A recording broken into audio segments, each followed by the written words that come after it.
Salutations everybody, it is Matty here today, and recently I got to play For Honor, the closed alpha, and I have to say that I feel this is 2016's most improved game so far, and I wanted to talk about it today and shed some light on it because I feel this is a game that's not getting too much attention from both the press or gamers in general. At E3, I got to play a lot of games, and I do at times get the chance to play a lot of games before they come out, and so when I played For Honor at E3, I went to a pre-E3 event, as you guys can see in these pictures here, these fire selfies I took with Noah at this event, man. I know you guys want to see my mug in this video, so I mean, I couldn't help it, I'm sorry. But anyway, I got to play a lot of For Honor at this event, and I just didn't like what I played. The music was very underwhelming. It didn't feel like an epic battle. The sound design when it came to swords clanging and stabbing enemies did not sound good at all. It sounded like reused assets from the Assassin's Creed series when you got into sword fights there, which I didn't like either, and honestly that carried over into the alpha, sadly. But for the most part, there's been some real improvements on the game that I have taken note of.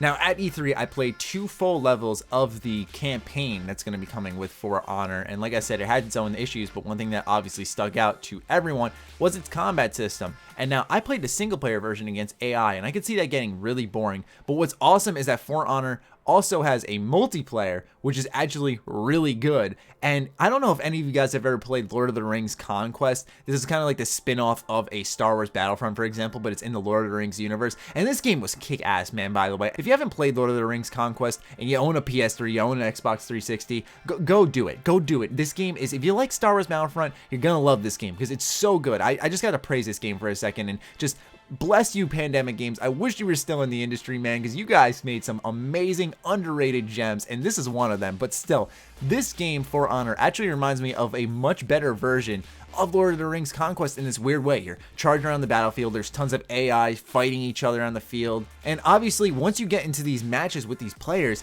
going one-on-one with someone online is awesome because there's room for that human error where you can capitalize on someone, and it's a unique PvP experience. Now I know a lot of people have played, for example, Medieval Chivalry Warfare, and for me personally, I like that game, but I didn't feel like it had the meat that really made it feel like I was actually in melee combat, where this game actually does. There's a lot of weight to your moves, there's a lot of strategy to it, and I really like that because, like I said, it made for a unique PvP experience that I'd not ever had before. It was accurate, there wasn't much latency, there was time to counter, there was time to dodge roll, and this game actually took strategy where you could not take on 2 people in a fight. Now I actually managed to, I did not kill them, I didn't kill either of them, but I did manage to roll my way out of trouble a couple of times and last long enough for maybe some help to arrive. Now naturally my teammates didn't help me because I didn't really have any communication going. I was just testing out the mechanics, the maps and stuff, and a lot of the maps are from the campaign itself, so you'll see a lot of familiar locations if you do play the campaign, and I did play some of the campaign, like I said, at E3, as well as the training level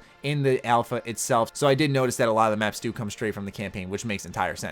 I don't want to consider this a complaint about the game whatsoever because I feel like you have to pick and choose your battles, which is a part of the strategy of the game. But when I say that the key to winning this game is just, you got to go 2-on-1. You got to double team the enemy and make sure that they just cannot counter any of your attacks, because a lot of time it's a really intense fight when you're 1-on-1, but you just kind of have to wait and try to survive until your friend jumps in from behind, and then that person's screwed. But sometimes they'll be able to sprint out of trouble, roll out of trouble, bring you into a fight with one of their friends. So fights can really evolve and develop, and I really appreciate that. Like I said multiple times in this video, I want to emphasize that the campaign, I don't see it being really good in this game, but the unique multiplayer experience here should hook a lot of viewers and a lot of gamers out there, because honestly, it's fun. It's an interesting time. It keeps you locked in. There's no way you can BS a fight and win unless the person's really bad.